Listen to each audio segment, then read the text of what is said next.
Et on raconte cette histoire dans ce film qui a été primé aux États-Unis, qui est très très attendu en France, qui sort aujourd'hui sur tous les écrans de France. Hein. Voilà, Colin Firth a reçu le prix du meilleur acteur dramatique au Golden Globe. Voilà. Et on attend les Oscars le 27 février. Sera sûrement nommé. Il y a des chances. Le beau Colin Firth que vous avez déjà vu dans Bridget Jones, c'est lui, c'est Marc. Ah, mesdames, avec un pull ridicule. Voilà, c'était lui.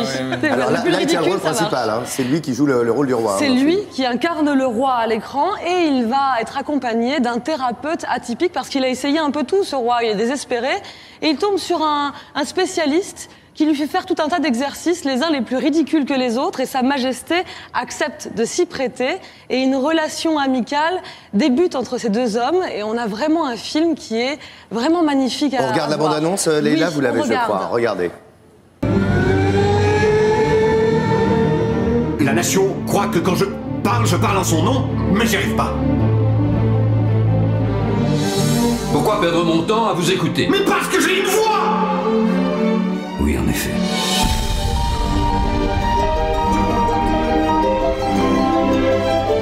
C'est l'heure.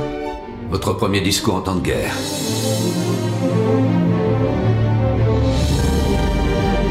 Quel que soit le résultat, je ne sais comment vous remercier pour tout ce que vous avez fait.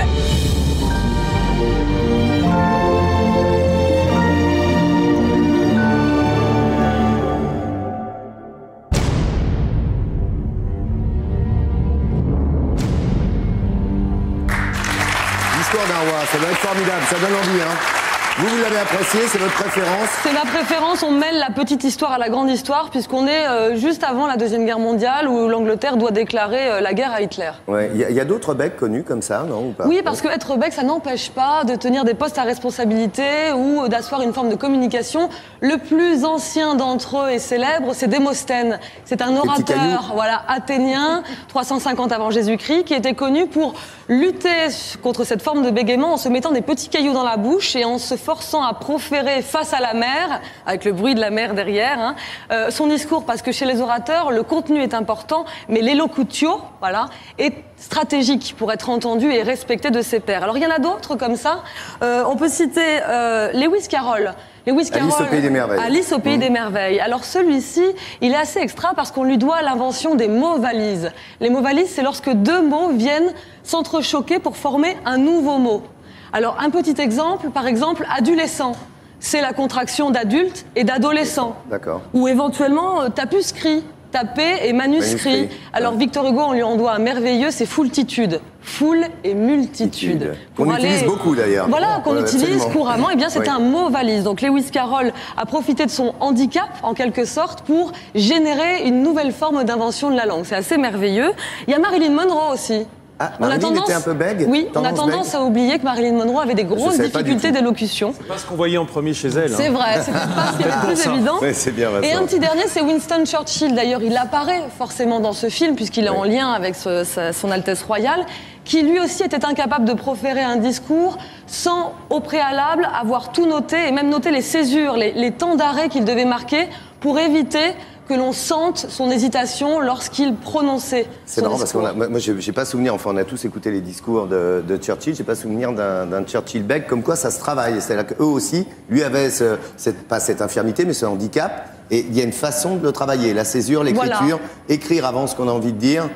Dis donc, il faut avoir un petit peu de temps quand même, hein. Ça doit pas être simple. Hein. Non, mais on peut vaincre cet handicap, il y a pas mal de techniques. D'ailleurs dans le film on voit toute une série de techniques adoptées par d'autres spécialistes qui sont assez étonnantes. Je vous en dis pas plus parce que... Faut aller voir le film. En tous les cas, vous le conseillez, c'est votre préférence. Oui, vraiment. Cela dit, aujourd'hui, mercredi, c'est Cinémi, donc, et on va le mettre au pluriel. Il y a d'autres films, il y a des grosses sorties également très attendues. Oui, il y a une grosse sortie, c'est Rien à déclarer, un film de Danny Boone avec Danny Boone. Alors, ils ont sorti l'artillerie lourde, hein, parce qu'au casting, on a Benoît Poelvoorde, on a Karine Viard, François Damiens aussi.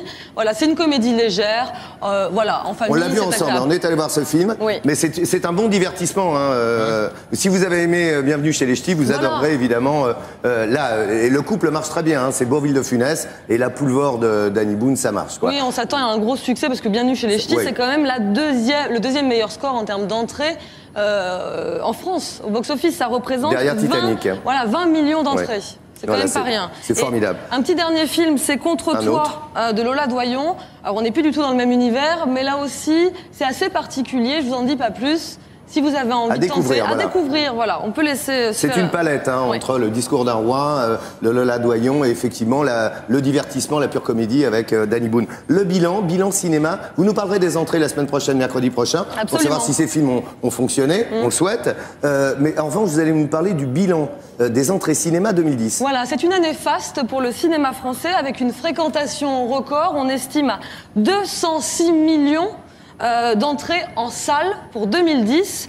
On n'est pas très loin du record qui avait été atteint en 1967 avec 211 millions d'entrées. C'est dire que le cinéma français se porte bien, sachant que on a quand même pas mal de chaînes de télévision. Il y a beaucoup plus de télé qu'en 67. Oui. En 67, il y avait un téléviseur, donc forcément on sortait, on allait au cinéma. Maintenant, il y a 200 chaînes de télé. Et pourtant, on continue à aller au cinéma et 206 millions, nous sommes allés au cinéma, c'est formidable. Bien qu'on parle aussi du piratage. Absolument. On a tendance à penser que le piratage deviendra un obstacle à la fréquentation des salles de cinéma ou d'achat de CD. Et bien là, je pense que c'est une petite leçon. En chiffres, je n'en dis pas plus. C'est une exception culturelle française. Le cinéma français est le 3e cinéma au monde après le cinéma américain, le cinéma indien. Ce qu'on sait peu parce qu'ils produisent 1000 films par an. Et ce cinéma français qui tient grâce à l'exception culturelle qui nous permet effectivement d'avoir ce cinéma qui brille.